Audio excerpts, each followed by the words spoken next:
आप बीमार हैं, शिफा चाहते हैं, दुरूद पाक पढ़िए। आप अपनी रोजी में बरकत चाहते हैं, दुरूद पाक पढ़िए।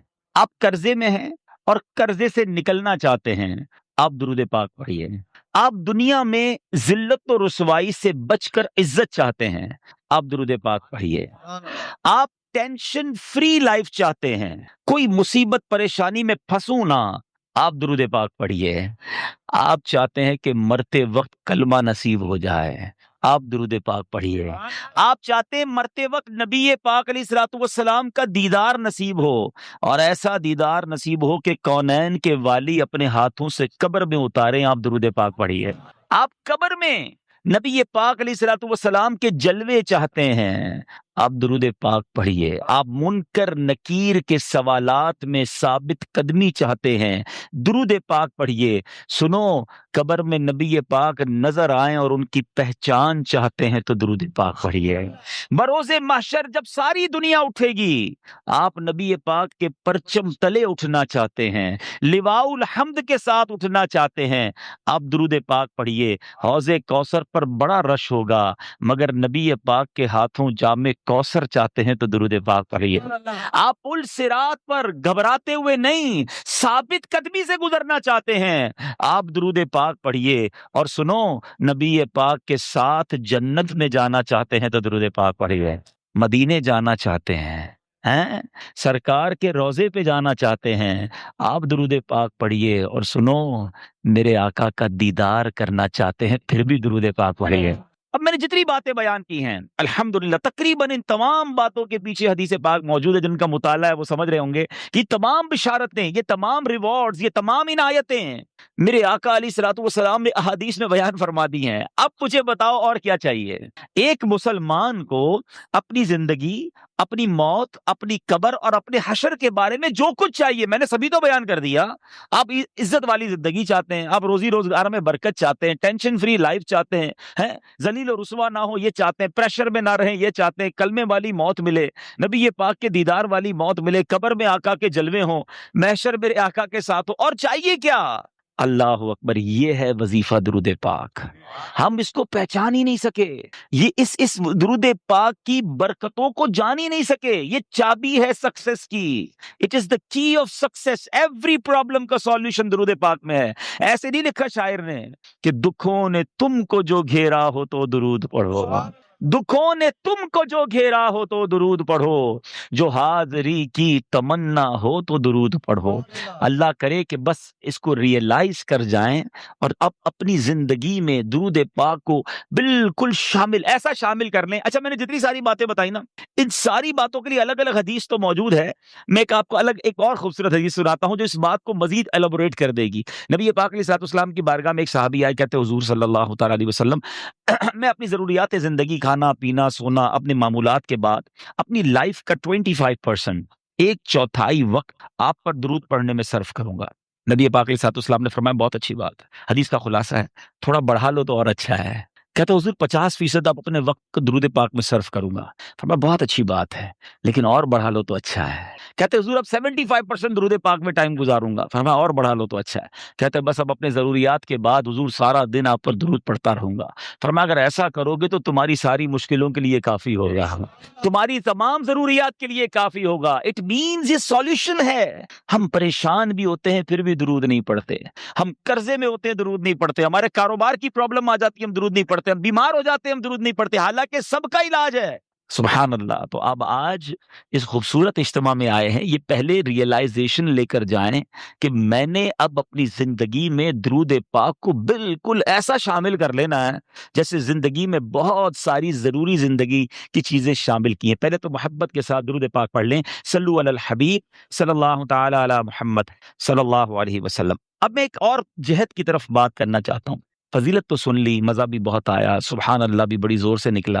दुरूद पाक कल से शामिल होगा या नहीं इसकी गारंटी नहीं है। अच्छा, हमने पहले भी कई बार फजीलतें सुनी है। दावत इस्लामी वाले तो जब बयान करते हैं पहले दुरूद पाक की फजीलत बयान करते हैं, हाँ, और जब सुनते हैं माशाल्लाह मजा भी बहुत आता है, लेकिन एक दो दिन बाद फिर वही पूरा पूरा दिन गुजर जाता है, दुरूद पाक शामिल नहीं होता। मैंने बहुत गौर किया, सच्ची बता रहा हूँ, मैं अपने लिए गौर किया कि यार बयान तो बड़े करता है, तेरी जिंदगी में कितने दुरूद हैं, कितने पढ़ता है रोज दुरूद पाक? दुनिया को कहता है रोज इतने 100 दुरूद पढ़ो, इतने पढ़ो। मैंने बहुत गौर किया कि यार पढ़ता तो हूँ, लेकिन जिसको कहे ना कि जिंदगी का जुज़्वे ला युरफ़क़ बन जाए, ऐसा जिंदगी का हिस्सा बन जाए कि इसके बगैर जिंदगी ना गुजरे, तो इसका तरीका क्या होगा? आप देखें, जिंदगी में बहुत सारी चीजें आपकी मेरी ऐसी आई जो पहले नहीं थी, मगर हमने उसको जिंदगी का हिस्सा बनाया। मिसाल के तौर पे अल्लाह पाक आप सबको हमेशा सेहतमंद रखे, आफियत में रखे, लेकिन कभी-कभी इंसान की जिंदगी में ऐसा मौका आता है, दवाई आ जाती है। डॉक्टर कहता है आपको जनाब ये प्रॉब्लम हो गई है, अब सुबह, दोपहर, शाम ये दवाई पीनी है आपने और हाल-हाल में पीनी है। हम क्या करते हैं? डॉक्टर के सामने ये तो नहीं कहते इंशाअल्लाह, उसके बाद घर चले जाते हैं। हैं? डॉक्टर अगले महीने जाते हैं, क्या हुआ? बोला वो नारा तो लगाया था, दवाई तो नहीं पी। नहीं, फौरन प्लान, इधर नियत, फौरन प्लान, बाहर निकलते ही पहले उसका पर्चा लेके जाते हैं मेडिकल स्टोर पे, हैं? 1 महीने की दवाई दो। स्टार्ट शुरू किया ना, नियत की और प्लानिंग शुरू की, सिस्टम में लाने के लिए। अब ज़रा पॉइंट समझिएगा, जो मैंने रियलाइज़ किया आज आपको फ़ॉर्मूला दे देता हूँ। अच्छा, दवाई ली, अच्छा हम जैसा आदमी जो बिज़ी है, वो क्या करता है, वो दवाई भी थोड़ी ज़्यादा लेता है। एक पत्ता रखता है ऑफ़िस में कि यार दोपहर के खाने के बाद ऑफ़िस में होता हूँ, उधर पीऊँगा।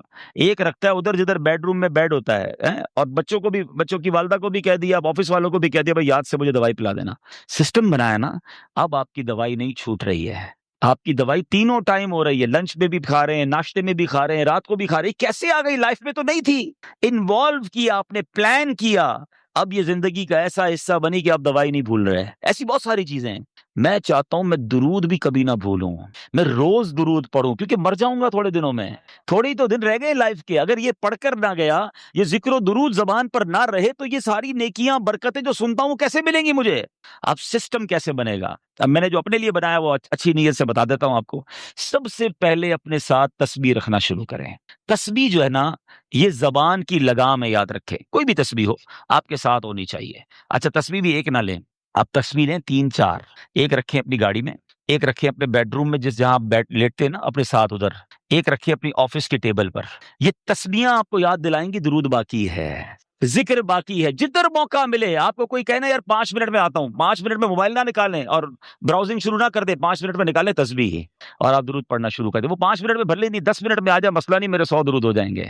आपको इंतजार महंगा नहीं लगेगा, आपको वेटिंग टाइम बोर नहीं करेगा। आपको पता है इसने इंतजार कराया, मेरे ना जाने कितने गुनाह माफ हो चुके हैं। हैं? एक दूसरा फ़ॉर्मूला, अच्छा किसी को ये ना लगे मेरा तस्बीह का कारोबार है, मौलाना साहब कंटेनर बुक करके आए हैं और आज जनाब सबको 4-4 तस्बीह का कह रहे हैं। मेरा कोई तस्बीह का कारोबार नहीं भाई। मैं जो अल्लाह जानता है मेरी नीयत क्या है, कि मेरी और आपकी लाइफ़ में दुरूद पाक एक ऐसा जुज़ बन जाए कि मेरा कोई दिन ना गुज़रे कसरत से दुरूद पढ़े बगैर। अच्छा, फिर दूसरा काम एक और कर लें। तकरीबन सारे लोग वॉक करते हैं, अच्छी बात है, सेहत के लिए करनी चाहिए। जब भी वॉक करें ना, जिस तरह जूते पहने बगैर वॉक नहीं करते ना, आपने शूज़ रखे होते हैं वॉक के, आप तस्बीह ज़रूर लें। खड़े हो जाएँ, नहीं मेरी तस्बीह कहाँ है? तस्बीह ला के लो। आप विदाउट तस्बीह वॉक ना करें। आप बिलीव करें आधा घंटा वॉक करोगे, इंशाअल्लाह 1000 दुरूद पाक हो जाएँगे। आप इसमें और भी वज़ाइफ शामिल कर लें। कलमा पाक की तस्बीह एक पढ़ूँगा, एक सुभान अल्लाहि व बिहम्दिही सुभानल्लाहिल अज़ीम पढ़ लूँगा। इस्तग़फ़ार 70 बार नबी पाक रोज़ाना पढ़ा करते। मैं इंशाअल्लाह 70 बार इस्तग़फ़ार भी पढ़ लूँगा। आप अपना पूरा, जिसको कहते हैं ना, शेड्यूल बना सकते हैं और यकीन करो जिस दिन ज़िक्र व अस्कार दबा के किए होंगे ना, जिसको कहते हैं रच के, उस रात को नींद भी बड़ी अच्छी आती है। हाँ, कि अल्लाह की रहमत से ज़ाया नहीं किया आज का दिन।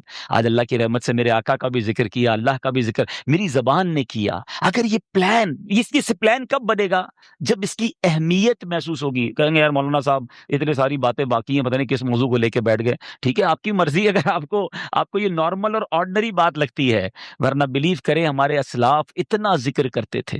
बुज़ुर्गान दीन की सीरत को पढ़े ना, एक बुज़ुर्ग के बारे में आता है, वो हर वक़्त ज़िक्र इलाही करते थे। एक बार किसी रास्ते से गुज़रे, वापस आए, फिर उस रोड से गुज़रे।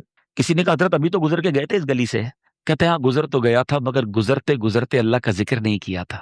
मैं चाहता हूँ मैं ज़िंदगी में जिस सड़क से गुज़रूँ, जिस रास्ते से गुज़रूँ, उस रास्ते को, उस सड़क को अल्लाह के ज़िक्र का गवाह बना कर जाऊँ। ये माइंडसेट था। हज़रत जुनैद बगदादी रहमतुल्लाहि तआला अलैह अपने ज़माने के वली हैं, औलिया के सरदार हैं। कितनी नेकियाँ थी उनके पास, हमारे पास तो है ही कुछ नहीं। मगर इतना अल्लाह का ज़िक्र करते, ज़बान से इतने ज़िक्र इलाही करते थे कि एक बार आप गए किसी बार्बर शॉप पे मूंछें बनवाने, तो जो मूंछें काटने वाला था कहता हज़रत थोड़ी देर खामोश हो जाएँ, आप ज़िक्र रोक दें, मैंने आपकी मूंछें काटनी है, आपके होंठ कट जाएँगे। फरमाते तुम अपना अपना काम करो, मेरे होंठों पे जख्म लगता है तो लग जाए, मैं अल्लाह का जिक्र नहीं छोड़ सकता। असल में वो लोग ये समझ गए थे कि ये लाइफ जो है ना बहुत थोड़ी है, जितनी नेकियां कमानी है कमा के जाएं ताकि उधर आराम करें। ये आराम का टाइम नहीं है, ये इंजॉय का टाइम नहीं है। लाइफ दुनिया जो है ना दारुल अमल है, जजा का टाइम, इनाम का टाइम, सुकून का टाइम, ये आखिरत का है। बस कुछ लोग समझ बैठे कि यही मजे का टाइम है, यही ऐश करने का टाइम है। यहां जनाब इंजॉयमेंट में लग गए, ना नमाजें पढ़ते हैं, ना कुरान पढ़ते हैं, ना जिक्र करते हैं। अरे इधर जमा करो, उधर मजा आएगा। इधर नेकियां कमानी हो, कहते हैं ना सीजन लगा हुआ है। लोग, कारोबारी लोग कहते हैं यार इन दिनों में हमारा बड़ा सीजन है, हम बहुत काम करते हैं, सीजन के बाद फिर रेस्ट करेंगे। जब तक मेरी आपकी सांसें बाकी है ना, नेकियों का सीजन लगा हुआ है। कर लो जितनी नेकियां करनी है, नवाफिल पढ़ें, दुरूद पढ़ें, जिक्र करें, हराम कामों से बचें, ताकि जब कब्र में जाए ना, आपको पता है कुछ खुशनसीब ऐसे होंगे जब वो कब्र में जाएंगे तो उनको फरिश्तों की तरफ से क्या निदा दी जाएगी, इनाम पता है क्या दिया जाएगा? नम का नौमतिल उरूस, सो जा के जैसे दुल्हन सोती है। कब्र के अंदर ऐसे सुकून से सो जा बेफिक्र होकर, क्योंकि अब अल्लाह उससे राजी है, वो ऐसी जिंदगी गुजार कर आया है। तो अल्लाह करे मैं और आप ऐसी जिंदगी गुजारें। बुजुर्गों का एक कॉल है, काश दिल में उतर जाए, कि जमीन के ऊपर काम, जमीन के अंदर आराम। अल्लाह जमीन के ऊपर ऐसा काम ले ले कि जब जमीन के अंदर जाए ना तो वहां आराम करें। उधर मार पड़ी तो किधर जाएंगे? दुनिया में जब हमें कोई मुश्किल दरपेश आती है, कोई डिफिकल्ट डे आता है, किसी जगह जाने का प्लान बनता है, तो हम उसकी प्रिपरेशन करते हैं, उसकी मालूमात लेते हैं कि यार मैं फला मुल्क में जा रहा हूँ, बताओ मौसम कैसा होगा, अच्छा वहाँ करेंसी कौन सी चलती है, कोई जान पहचान वाला बंदा हो तो जरा उसका नंबर भी दे दो, कोई मुसीबत आ जाए तो राब्ता रहेगा। दो चार लोगों से प्लानिंग कर रहे होते हैं यार फला जगह जाना है। अच्छा इसी तरह पाकिस्तान में भी रह रहे हैं, लेकिन कोई इंटरव्यू आ गया, कोई किसी बड़ी ऑफिस में जाना है, किसी बड़े बंदे के पास जाना है, तो बंदा उधर भी सोच रहा होता है कि यार किस तरह मालूमात कर लूं कि क्या पूछेंगे, क्या सवाल होगा। हम हर डिफिकल्टी से पहले प्रिपरेशन करते हैं, ये हमारी एक साइकी है इंसान की। लेकिन हम सब जानते हैं कि एक ऐसा डिफिकल्ट डे, एक ऐसा मुश्किल दिन जो हम सब ने फेस करना है, और उससे ज्यादा मुश्किल दिन कोई और नहीं है कायनात में, उससे ज्यादा डिफिकल्ट डे कोई और नहीं है। लेकिन लगता ऐसा है कि प्रिपरेशन तो दूर की बात है, उसका जिक्र भी कोई नहीं करता, सोचता भी नहीं कि यार वो दिन आने वाला है। वो दिन हम सब ने फेस करना है, और उस दिन को रिमेम्बरेंस के लिए, उस दिन को बार बार रिकॉल करने के लिए क्या शानदार अल्लाह तबारक व तआला ने निजाम बनाया। कुरान पाक जा बजा में उस दिन की याद दिलाता है। लेकिन बिलखुसूस अगर नमाज को देखें, जब हम नमाज पढ़ते हैं तो बार बार क्या पढ़ते हैं? सूरह फातिहा पढ़ते हैं ना। कितना शानदार एक गोया रिकॉल है। बिस्मिल्लाहिर्रहमानिर्रहीम, अल्हम्दुलिल्लाहि रब्बिल आलमीन, अर्रहमानिर रहीम, मालिकी यौमिद्दीन। हर रोज पढ़ रहे हैं, रोजे जजा का मालिक है। अल्लाह क्या है? रोजे जजा का मालिक है। रोजे जजा क्या है? डे ऑफ जजमेंट, फैसले का दिन। ये दिन है कयामत का। हम रोज याद कर रहे हैं सूरह फातिहा में, मगर सोचते नहीं कि इस दिन होगा क्या, मैंने क्या तैयारी की है उस दिन। इतना डिफिकल्ट है। इधर तो कोई सोर्स भी चल जाती है ना, यार फला जगह जा रहा हूँ, एक कॉल कर देना, बल्कि ऐसा करो यार तुम मेरे साथ ही चल लो, आपकी बड़ी अच्छी सलाम दुआ, आप भी आ जाओ। कोई साथ देने वाला जिस दिन नहीं होगा, मैं अकेला अल्लाह की बारगाह में पेश होऊंगा, और मेरे सामने डिफिकल्टीज और पहाड़ कितने बड़े बड़े हैं बाद में बताऊंगा। और आपको भी मालूम है कि सिवाय एक हस्ती के कोई साथ देने वाला नहीं होगा। लेकिन जरा पहले कुरान का एक मुख्तसर जायजा लेते हैं कि कुरान ने कैसा शानदार उसलूब इख्तियार किया, बार बार हमें समझाया, बार बार हमें बताया। अल्लाह तबारक व तआला कुरान मजीद फुरकान हमीद की सूरह कारिआ, ये 30वें पारे की सूरत है, और कारिआ के बारे में उलमा फरमाते हैं कि ये कयामत ही का एक नाम है, अनदर नेम ऑफ कयामा। और आप जरा देखें कि मुख्तसर सी सूरत में एक सिनेरियो भी बताया, और तुम्हारे साथ होना क्या है ये भी बता दिया। और कुरान पाक का एक बड़ा शानदार उस्लूब है, जब किसी चीज पर तवज्जो दिलानी होती है, एम्फसाइज करना होता है, तो उसको पहले सवालिया तौर पे कुरान बयान करता है, फिर खुद कुरान ही उसका जवाब देता है। बिस्मिल्लाहिर्रहमानिर्रहीम, कुरान कहता है अल कारिअतु मल कारिआ, दिल दहलाने वाली। और तुमने क्या जाना है? क्या है दिल दहलाने वाली? फरमाता है अल कारिअतु मल कारिआ, दिल दहलाने वाली। क्या है वो दहलाने वाली? अनदर क्वेश्चन, वमा अदराक मल कारिआ, और तुमने क्या जाना क्या है वो दिल दहलाने वाली? कुरान ही हमसे सवाल कर रहा है, ताकि अब देखिए मैं ये सवाल भी कर रहा हूँ, मैं तर्जुमा भी कर रहा हूँ, तो आप सबकी तवज्जो कैच हो रही है। और क्या खूबसूरत अंदाज है कि पहले तवज्जो ली जाती है, फिर उसे बयान किया जाता है, ताकि मजीद दिल में बात उतर जाए। आपने सूरह कदर में भी ये उसलूब देखा होगा, है इन्ना अंज़लनाहु फी लैलतिल कद्र वमा अदराका मा लैलतुल कद्र। फिर कुरान ने जवाब दिया कि लैलतुल कद्र खैरुम मिन अल्फी शहर। पहले क्वेश्चन देन आंसर। अब चूंकि एक अहम बात की जा रही है, रियलाइजेशन करवाई जा रही है, तो अल कारिअतु मल कारिआ वमा अदराका मल कारिआ। तुमने क्या जाना, क्या है दिल दहलाने वाली। अब कुरान बता रहा है कि वो क्या है, उस दिन क्या होगा। फरमाया यौम यकूनुन नासु कल फराशिल मबसूस। फरमाया उस दिन आदमी ऐसे होंगे जैसे फैले हुए पतंगे। आपने बारिश में देखा होगा, लाइट के गिर्द पतंगे घूम रहे होते हैं, कोई इधर जा रहा होता है, कोई उधर जा रहा होता है, कोई डायमेंशन नहीं होती, कोई गिर रहा होता है। जिस तरह बदहवास पतंगे होते हैं ना, इस तरह लोग बदहवास होंगे। नोबडी, कोई समझ ही नहीं पा रहा होगा कि हो क्या रहा है। इतनी दहशत होगी, इतना खौफ होगा। फिर आगे फरमाया ये तो बंदों का हाल है ना। माउंटेन्स, रेंज ऑफ माउंटेन्स हैं, कितने बड़े बड़े पहाड़ हैं। हम जब पहाड़ के सामने जाते हैं, कभी आप माउंटेन एरिया में गए होंगे, अपनी अपनी औकात इतनी सी लगती है, यार मैं कितना और ये कितना बड़ा, अल्लाह की शान, कितनी ताकत होगी इसमें, कितने मादनियात, कभी लावा निकल रहा होता है, कभी पेट्रोल निकल रहा होता है, कभी मार्बल के पहाड़, इतने बड़े बड़े पहाड़ सालों से तोड़ रहे, खत्म ही नहीं हो रहे।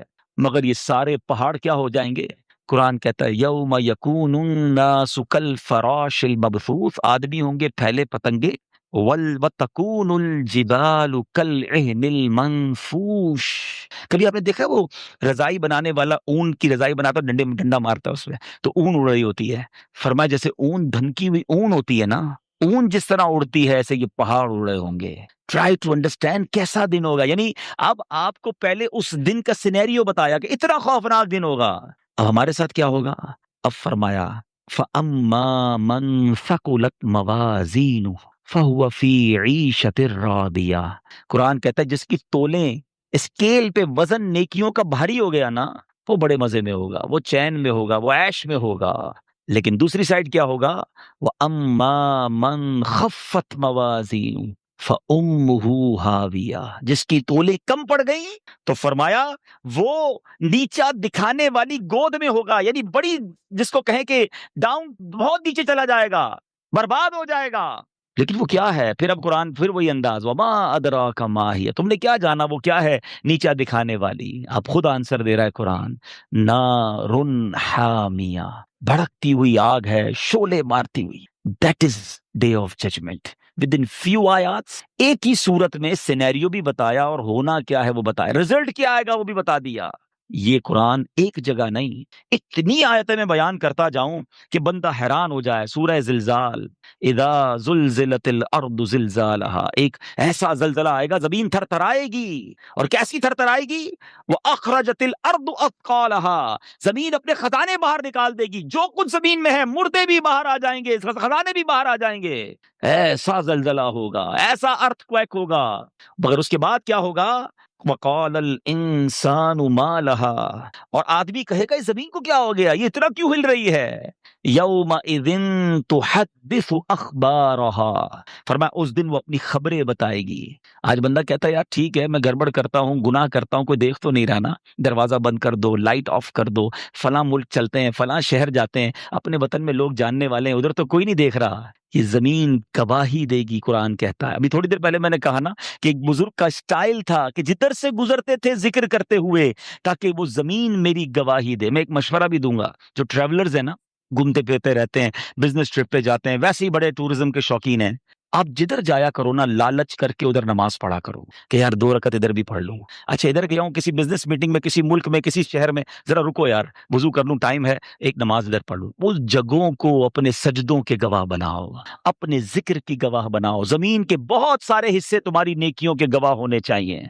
अनफॉर्चुनेटली बहुत सारे लोग ऐसे हैं जिनकी जमीन के बहुत सारे हिस्से गुनाहों के गवाह हैं। ये जमीन अल्लाह करे मेरी और आपकी ये गवाही दे। इंशाअल्लाह ये जो जैन भाई का घर है, इनका गार्डन ये गवाही देगा कि मौला ये सब जमा हुए थे और यहाँ तेरा जिक्र किया था, तेरे हबीब का जिक्र किया था।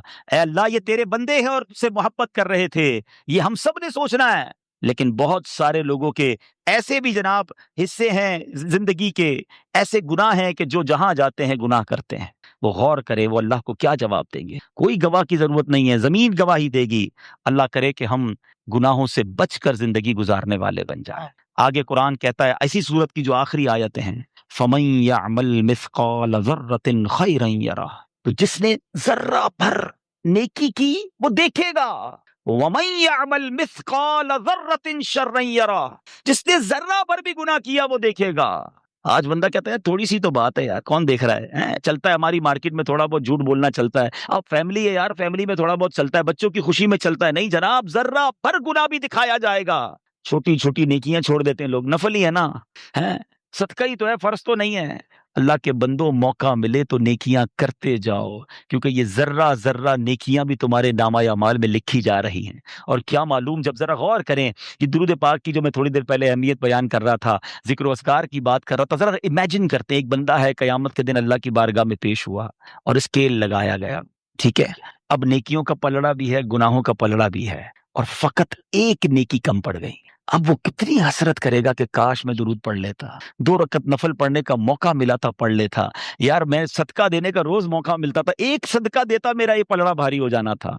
और आपको मालूम है वो एक नेकी के लिए बंदा बिल्कुल ढूंढेगा लोगों को, दोस्त यार रिश्तेदार, इवन माँ बाप के पास जाएगा, माँ बाप भी उसे मदद नहीं करेंगे, बल्कि माँ आएगी बेटे के पास कि बेटा मेरा एक गुनाह ले ले, बेटा कहेगा माँ मैं आज तेरी मदद नहीं कर सकता। इतना डिफिकल्ट डे है जब कोई किसी का साथ देने वाला ना होगा। अगर आप इस कयामत के दिन को प्रॉपरली समझना चाहते हैं ना, ये तो मैंने आपको 2 सूरतें सुनाई हैं, आप सूरह इंशिकाक पढ़ें, सूरह अम्मा यतसाअलून 30वें पारे को तो पूरा पढ़ लें आप, कहाँ कहाँ किस किस अंदाज में। अल्लाह अकबर, एक आयत और सुना देता हूं फिर अपने मौजू को कंटिन्यू करता हूं। और सूरह इंशिकाक में अल्लाह अकबर, अल्लाह फरमाता है, यौम ला तमलिकु नफ्सुन लिनफ्सिन शैया, आए हाय हाय, कोई किसी का बोझ नहीं उठाएगा, कोई किसी के साथ नहीं चलेगा, कोई किसी का हाथ नहीं पकड़ेगा। बंदा कहता है इधर बड़े साथी हैं, बड़ी शोर से एक फोन करने की देर है, मेरा काम यूं होता है। यौम ला तमलिकु नफ्सुन लिनफ्सिन शैआ, कुरान कहता है जिस दिन कोई जान किसी को जान का कोई इख्तियार ना रखेगी, तो फिर ऑर्डर किसका चलेगा। वल अम्रु यौम इज़िल लिल्लाह, उस दिन फकत अल्लाह का हुक्म, अल्लाह का ऑर्डर होगा। सोचो उस दिन के बारे में, अकेले होंगे, मैं अकेला हूंगा, आप अकेले होंगे, कोई साथ नहीं होगा। अब मेरे अमाल ऐसे हों कि मैं अल्लाह की बारगाह में कामयाब हो जाऊं। तो मैं कहना चाह रहा था, जो लाइव भी मुझे देख रहे हैं, अगर और डिटेल में समझना चाहते हैं ना कि स्टेप बाय स्टेप कयामत तारीख कैसे होगी, मैं आपको एक मशवरा देता हूं। बाहर शरीयत मुफ्ती अमजद अली आज़मी साहब ने लिखी, इंटरनेट से डाउनलोड भी कर सकते हैं, उसका पहला हिस्सा, उसमें कयामत का बाब आप पढ़ेंगे ना, आपको ऐसा लगेगा आपकी आंखों के सामने गोया एक वीडियो चल रही है। कयामत कैसे तारी होगी, क्या क्या होगा, वो आपने तहरीर किया। मैं उसी में से चंद बातें आपको बताता हूं। आप फरमाते हैं कि हजरत ईसा अलैहिस्सलाम की वफात को जब 40 बरस गुजर जाएंगे, एक खुशबूदार ठंडी हवा चलेगी, और जब ये हवा मुसलमानों के बगलों के नीचे से गुजरेगी तो दुनिया से सारे मुसलमान चले जाएंगे, और उसके बाद दुनिया में काफिर ही काफिर रह जाएंगे, और कयामत जो है वो काफिरों पर ही तारी होगी। अच्छा, ये भी जब मैंने हदीस पढ़ी थी, कई बार पढ़ी थी, तो बेशक यकीन है हमारा हदीस पर, लेकिन एक होता है ना कि यार हवा से लोग मर जाएंगे, सिर्फ हवा चलेगी और लोग चले जाएंगे। अल्लाह अकबर, इस कोरोना वायरस ने सारी दुनिया को बता दिया है कि मेरा रब चाहे तो ना नजर आने वाले वायरस से दुनिया को लॉक कर सकता है। कई बिजनेस ऐसे थे जिसके बारे में लोग बातें करते थे कि यार ये बिजनेस तो बंद हो ही नहीं सकता, ये कारोबार खत्म ही नहीं हो सकता है। एयरपोर्ट बंद कैसे होगा जनाब, एयरपोर्ट पे दुकान ले लो 24 घंटे चलेगी, ना रात होती है ना उधर दिन होता है, सूरज डूबता ही नहीं, हर वक्त दिन होता है। हैं? लोगों ने ये काम किए, इंटरनेट जनाब, मक्के मदीने में लोग कहते थे भाई इधर तो कारोबार ठंडा हो ही नहीं सकता, इतनी होटलें हैं, हाजी बढ़ते ही जाएंगे जनाब, खजूरें बिकनी है तो जनाब होटलें बिकनी है तो गाड़ियां चलती रहेंगी, वॉट एवर इमेजिनेशन थे दुनिया में लोगों के। मगर अल्लाह ने बता दिया कि कोई तो है जो निजाम हस्ती चला रहा है, वही खुदा है, वो जब चाहे इस पूरी दुनिया को लॉक कर सकता है। नजर नहीं आया ये वायरस किसी को, मगर सारी दुनिया लॉक है। पाकिस्तान वालों, तुम्हें तो पता ही नहीं हुआ क्या है, अल्लाह ने वो खास करम किया है हमारे वतन पर, जो दुनिया को देख रहे हैं, जिनकी नजर है, जिनके वराब्ते हैं, उन्हें पता है कि पूरी दुनिया इस वक्त परेशान है, लॉकडाउन है दुनिया, दोबारा लॉकडाउन हो रहा है। अल्लाह हमारे वतन को बल्कि सारी दुनिया के मुसलमानों को बचाए रखे। एक बारीक सा इशारा दे के निकल जाता हूं, अब जरा दुनिया का नक्शा खोलना, और कोरोना वायरस की मौजूदा और पिछली सूरत हाल देखना, तो आपको पता चलेगा कि अल्लाह पाक ने मुसलमानों पर खास करम किया हुआ है। जिधर जिधर मुसलमान हैं सारे चैन में अल्लाह की रहमत से। हाँ, ये देख लें, और ये अल्लाह की शान है। पिछले दिनों मेरी अमेरिका बात हो रही थी, वहाँ के जो बहुत बड़े डॉक्टर थे मुसलमान हैं, तो उनसे बात हो रही थी, कह रहे हमारे यहाँ बाकायदा एक सेमिनार हुआ, एक मीटिंग कॉल हुई कि पाकिस्तान को स्टडी करें। 22 करोड़ का मुल्क है, इनके पास मेडिकल फैसिलिटीज नहीं है, सफाई सुथराई का ये हाल है, और जनाब वो लोग बगैर मास्क लगाए घूम रहे हैं। उधर कोई इतना बड़ा मसला नहीं है, हमारे हॉस्पिटल में जगह नहीं। कहते सारे गैर मुस्लिम डॉक्टर थे। मैंने कहा वजह कोई और नहीं है, वो कलमा पढ़ने वाले हैं, वो अजाने देने वाले हैं, वो वुजू करने वाले हैं, वो औलिया को मानने वाले हैं। ऐ मेरे मीठे इस्लामी भाइयों, आज नहीं, इंशाअल्लाह तारीख बताएगी। 2020 पर किताबें लिखी जाएंगी। 2020 इतना जल्दी दुनिया नहीं भूलेगी, इस पर बड़ी रिसर्च होनी है और अगले कई सौ साल तक होनी है, और दुनिया ने इस बात को फिर जाके मानना है कि जनाब इस्लाम था जो मुसलमानों को बचा गया। और बहुत सारी ऐसी चीजें थी, औलिया का फैजान पाकिस्तान पर है। अल्लाह सलामत रखे मेरे पीरो मुर्शिद को। जब से लॉकडाउन लगा है वो दिन है, आज का दिन है, रोजाना मदनी चैनल पर अजान हो रही है, अब तक अजान का सिलसिला है। अल्लाह के वली ने कहा अजान देना ये बलाएं टालेगा, यकीन हो तो रब्बे करीम गैब से मदद उतारता है। हम अल्लाह से दुआ करते, एहतियात बिल्कुल करनी चाहिए, मगर मैं सिर्फ ये बताना चाह रहा हूं, मेरे रब ने इस कायनात को बताया है कि उसकी कुदरत का नजारा क्या है। हवा चलेगी कयामत से पहले भी है। अगर यही कोरोना सांस के जरिए आता, तो अगर हवा में होता तो फिर वही हो जाता, जो सूंघता वो जाता। अगर यही इसी वायरस को फजा में सिर्फ आ जाता ये, तो मेरे रब के लिए तो कुछ मतलब नामुमकिन नहीं है ना। बहरहाल हवा चलेगी, मुसलमान सारे दुनिया से चले जाएंगे, अब सिर्फ काफिर होंगे, और अब उन पर कयामत तारी हो। हजरत इसराफील अलैहिस्सलाम को हुक्म दिया जाएगा सूर फूंकने के लिए। मुफ्ती अमजद अली आजमी साहब ने इतनी डिटेल से लिखा है कि अगर आप पढ़ते हैं तो ऐसा लगता है कि आपकी आंखों के सामने मंजर आ जाता है। फरमाते हैं कोई दीवार पे लेपी लगा रहा होगा, है कोई खाना खा रहा होगा, कोई अपने घर का काम कर रहा होगा, और इस दौरान यकायक एक आवाज सुनाई देगी। सब लोग कान लगाएंगे कि ये कैसी आवाज है, हल्की सी आवाज होगी, और दफअतन ये आवाज तेज होती जाएगी। हजरत इसराफील जो सूर फूंकेंगे ना, वो आवाज तेज होती जाएगी और तेज होती जाएगी और तेज होती जाएगी, और इतनी तेज हो जाएगी कि अब सारे लोग बेहोश हो जाएंगे, और आखिरकार सब दुनिया से चले जाएंगे। हजरत इसराफील भी चले जाएंगे, सूर भी फना हो जाएगी, दुनिया में कोई नहीं बचेगा, जिन्नो इंस फरिश्ते सब फना हो जाएंगे। अल्लाह अकबर। अब उस वक्त क्या होगा? उस वक्त अल्लाह करीम अज़्ज़ वजल की तरफ से एक ऐलान होगा, लिमनिल मुल्कुल यौम, आज किसकी बादशाहत है? कहाँ है जब्बारीन, कहाँ है मुतकब्बिरीन, कहाँ है वो लोग जो कहते थे मेरे बगैर दुनिया का निजाम नहीं चल सकता? लिमनिल मुल्कुल यौम। मगर अहादीस में अल्फाज हैं, कोई जवाब देने वाला होगा तो जवाब देगा ना। अल्लाह तबारक व तआला ही जवाब अता फरमाएगा, लिल्लाहिल वाहिदिल कहार। सिर्फ अल्लाह वाहिद कहार की सल्तनत है। फिर जब तक अल्लाह चाहेगा, ये फिर दुनिया में सिर्फ अल्लाह ही होगा। फिर उसके बाद अब फिर दोबारा सूर को पैदा किया जाएगा, फिर हज़रत इसराफील अलैहिस्सलाम को जिंदा किया जाएगा, और फिर सूर फूंकी जाएगी। अब सब लोग अहले मैशर अपनी कब्रों से निकलेंगे। तरतीब पता है क्या होगी?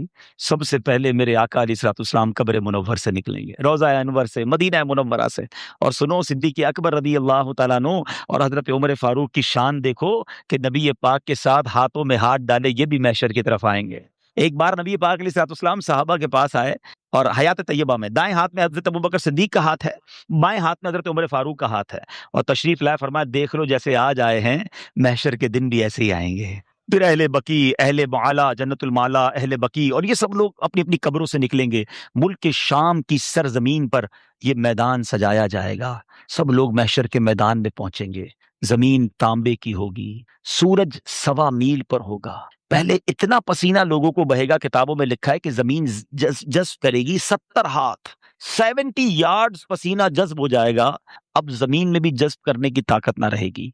फिर वो पसीना ऊपर आएगा, जैसे जैसे गुनाह होंगे, किसी के टखनों तक, किसी के घुटनों तक, किसी की कमर तक, सारे लोग परेशान। आधा दिन कयामत का इंतजार में गुजरेगा। आज किसी को धूप में 5 मिनट खड़ा करो ना, मैं आ रहा हूं, 5 मिनट में बंदा पसीना पसीना हो जाता है। धूप में 5 मिनट भी नहीं खड़े रह सकते। ऐसी धूप, ऐसी प्यास, और 50% ऑफ द डे सिर्फ इंतजार में गुजर जाएगा। अब महशर में लोग जब परेशान हाल हो जाएंगे ना, अब आपस में मशवरा करेंगे कि भाई किसी के पास तो चलो, कुछ हिसाब किताब भी शुरू कराओ। यानी लोग इतने तंग आ गए होंगे कि कुछ लोग कहेंगे बेशक हिसाब करके जहन्नम में डाल दिया जाए, मगर हिसाब तो शुरू किया जाए। इस कदर फ्रस्ट्रेट अब उसके बाद पहले मैशर कहेंगे कि हजरत आदम के पास चलते हैं। सब घूमते घूमते ढूंढेंगे हजरत आदम अलैहिस्सलाम को, कहेंगे आप अबुल बशर हैं, आप अल्लाह तबारक व तआला ने आपको बड़ा मर्तबा दिया, आप सफ़ीउल्लाह हैं, आप जन्नत में अल्लाह तबारक व तआला के करम से रहे हैं। हुजूर आज हमारी मदद कीजिए, आज हमारा हाल देखिए, हम आपकी औलाद हैं। हजरत आदम अलैहिस्सलाम फरमाएंगे कि आज मुझे खुद अपनी फिक्र है, आज अल्लाह ने जैसा गजब किया ऐसा पहले कभी नहीं किया, किसी और के पास जाओ, इज़हबू इला गैरी। अहले मैशर हजरत नूह के पास जाएंगे, वो भी मदद नहीं करेंगे। हजरत मूसा के पास जाएंगे, वो भी मदद नहीं करेंगे। उसके बाद वो जब हजरत इब्राहीम खलीलुल्लाह अला नबीना वालेस्सलाम के पास जाएंगे, वो भी फरमाएंगे मैं तुम्हारी आज मदद नहीं कर सकता। कहेंगे फिर आप ही तो बताएं जाएं किसके पास? तो वो कहेंगे कि आज उनके पास जाओ जिनके हाथ पर फतह का बाब है, जो शाफ़ए रोज़े महशर हैं, जो जनाबे रसूलुल्लाह सल्लल्लाहु तआला अलैहि वसल्लम हैं, वो अल्लाह के हबीब हैं, खातमुन नबिय्यीन हैं, वही तुम्हारी मदद करेंगे।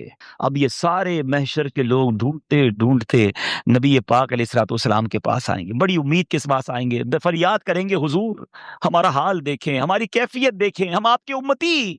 नबी पाक अलैहिस्सलाम ये ना फरमाएंगे इज़हबू इला गैरी, मेरे आका फरमाएंगे अना लहा, अना साहिबुकुम, आओ मेरे गुलामों में आज इसी दिन के लिए हूं, मैं तुम्हारी मदद करूंगा।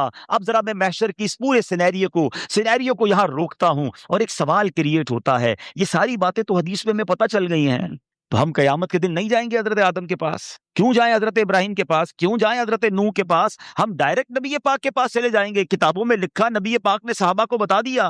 अल्लाह अकबर। उलमा कहते हैं मालूम बेशक हो गया है, मगर कयामत के दिन सब भुला दिया जाएगा। ये सब कुछ होगा, ये सब कुछ अहले मैशर करेंगे। तो क्यों करेंगे? वजह क्या है? इसका रीजन क्या है? अल्लाह अकबर। इसके पीछे भी बड़ा कमाल का जवाब है। चलो चलते हैं आला हजरत के दरबार में कि आप बताएं ये उम्मत को फिराया क्यों जाएगा, ये सारा मैशर क्यों तलाश करेगा, पहले एक नबी के पास फिर दूसरे के पास। आला हजरत कहते हैं खलीलो नजी, मसीहो सफी, सभी से कहीं कहीं भी बनी। सबके पास गए ना, हजरत आदम के पास भी गए, हजरत नूह के पास भी गए, हजरत इब्राहिम के पास भी गए, हजरत मूसा के पास, कहीं बात बनी नहीं बनी। खलीलो नजी, मसीहो सफी, सभी से कहीं कहीं भी बनी, ये बेखबरी कि खल्क फिरी कहां से कहां तुम्हारे लिए है, तुम्हारे लिए फिराना था, सारी दुनिया को बताना था कि जमीनो जमा तुम्हारे लिए, चुनीनो चुना तुम्हारे लिए, मकीनो मकां तुम्हारे लिए, बने दो जहां तुम्हारे लिए, आका दहन में जबां तुम्हारे लिए, बदन में है जान तुम्हारे लिए, हम आए यहां तुम्हारे लिए, उठे भी वहां तुम्हारे लिए। सारी कायनात को ये मंजर दिखाना है। जनाब एक और लॉजिकली क्वेश्चन क्रिएट होता है, कब्र से उठते हाथ में रिपोर्ट कार्ड पकड़ा दिया जाता, तुम जो है मुजरिम हो, जहन्नम में जाओ, तुम जनाब सादतमंद हो, मकबूल हो, जन्नत में जाओ, अपने अपने रास्ते चले जाते। इतना बड़ा मैदान महशर सजाना, सारी दुनिया को जमा करना, इसके पीछे रीजन क्या है? इश्क का जवाब सुन लो। कहते हैं फकत इतना सबब है इन इकादे बज़्म महशर का, there is only one reason to create that huge day of judgment। एक ही वजह है, फकत इतना सबब है इन इकादे बज़्म महशर का, आका तुम्हारी शान महबूबी दिखाई जाने वाली है। अल्लाह करे दिल में उतर जाए मेरी बात। नियत करते हैं अब रोज दुरूद कसरत से पढ़ेंगे इंशाअल्लाह। मैं भी नियत करता हूं, आप भी नियत करें। अब जिक्र दुरूद इंशाअल्लाह ज़बान पर जारी रहेगा, मोहब्बत के साथ बाआवाज़ बुलंद एक बार और सल्लु अलल हबीब सल्लल्लाहु तआला अला मुहम्मद सल्लल्लाहु अलैहि वसल्लम।